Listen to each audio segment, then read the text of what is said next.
ಇನ್ನು ಬೆಂಗಳೂರಿನ ಹಸುಗಳಲ್ಲಿ ಅಂದ್ರೆ ಬೆಂಗಳೂರಿನಲ್ಲಿ ಹಸುಗಳ ಕೆಚ್ಚಲನ್ನು ಕೊಯ್ದಂತ ಪ್ರಕರಣಕ್ಕೆ ಸಂಬಂಧಪಟ್ಟ ಹಾಗೆ ಕೆಚ್ಚಲು ಕೊಯ್ದಂತ ಕಿಡಿಗೇಡಿಗಳ ವಿರುದ್ಧ ಎಫ್ಐಆರ್ ದಾಖಲಾಗಿದೆ.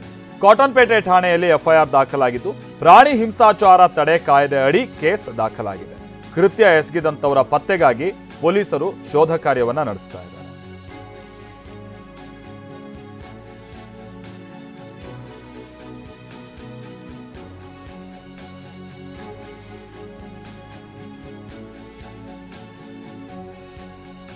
ಬೆಂಗಳೂರಿನಲ್ಲಿ ಹಸುಗಳ ಕೆಚ್ಚಲನ್ನ ಕೊಯ್ದಂತ ಪ್ರಕರಣಕ್ಕೆ ಸಂಬಂಧಪಟ್ಟ ಹಾಗೆ ಇದೀಗ ಎಫ್ಐಆರ್ ದಾಖಲಾಗಿದ್ದು ಪ್ರಾಣಿ ಹಿಂಸೆ ತಡೆ ಕಾಯ್ದೆ ಅಡಿ ಈಗ ಎಫ್ಐಆರ್ ದಾಖಲಾಗಿರುವಂಥದ್ದು. ಕಾಟನ್ಪೇಟೆ ಠಾಣೆಯಲ್ಲಿ ಎಫ್ಐಆರ್ ದಾಖಲಾಗಿದೆ. ಆಮೇಲೆ ಈ ಎಫ್ಐಆರ್ ದಾಖಲಾಗಿ ಅವ್ರಿಗೇನು ಬಹಳ ದೊಡ್ಡ ಶಿಕ್ಷೆ ಆಗುತ್ತೆ ಮತ್ತೊಂದು ಅನ್ನುವಂಥದ್ದಲ್ಲ. ಆದರೆ ಇಂಥ ಕ್ರೂರಿಗಳು ಯಾರು, ಇಂಥ ವಿಕೃತ ಮನಸ್ಥಿತಿ ಹೊಂದಂಥವ್ರು ಯಾರು, ಇದು ಪತ್ತೆ ಆಗಬೇಕಾದಂಥದ್ದು ಕಾರ್ಯ ಆಗಬೇಕಾಗಿದೆ. ಹಾಗಾಗಿ ಪೊಲೀಸರು ಈ ಪ್ರಕರಣವನ್ನು ಬಹಳ ಗಂಭೀರವಾಗಿ ತೆಗೆದುಕೊಳ್ಬೇಕಾದಂಥದ್ದು ಅನಿವಾರ್ಯತೆ ಇದೆ.